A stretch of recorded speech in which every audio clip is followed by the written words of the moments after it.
A lot of attention has rightly been focused on the immigration crisis at the southern border. It's been spotlighted recently by Texas Governor Greg Abbott and Florida Governor Ron DeSantis, when the former bussed migrants to Washington, D.C., and the latter flew them to Martha's Vineyard. The response in those communities, though noble, mirrored the problems of their brethren along the southern border. However, the screeching of the progressive media elites, those Democratic left paragons of virtue signaling, was hilarious in its naked hypocrisy. Starting with progressive left New York Times columnist Maureen Dowd, who hissed that it was human trafficking and kidnapping. Apparently, the devastation along all of the southern border, due to the incompetence of the Biden administration's open border policy, is of no concern to Dowd.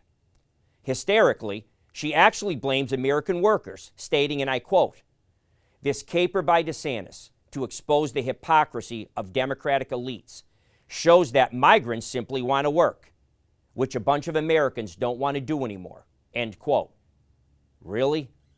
As shameless as that is, even she acknowledged, and I'm quoting, "the criticism that migrants coming across the border have a more severe impact in border states is valid." You think?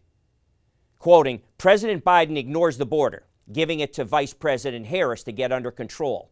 We all know that's not happening," end quote. Fellow New York Times columnist Bret Stephens, a Pulitzer Prize-winning columnist, had this to say on the immigration crisis. Quote, "It was not an accident of policy. It was an intention. Biden ran for president promising a path to citizenship, raising migrant expectations through the roof, setting off a predictable crisis at the border within a week of his taking office. This is political malpractice on multiple levels. The crisis at the border strains frontline communities. It strains faith in the rule of law. It makes a mockery of the legal immigration system. And it makes a mockery of people like Vice President Harris and others, making fools of themselves by trying to defend a visibly failed policy. The crisis is a failure of liberalism, classic and contemporary. It calls into question the ability or willingness of a Democratic president to solve a basic law and order issue when it conflicts with progressive pieties," end quote.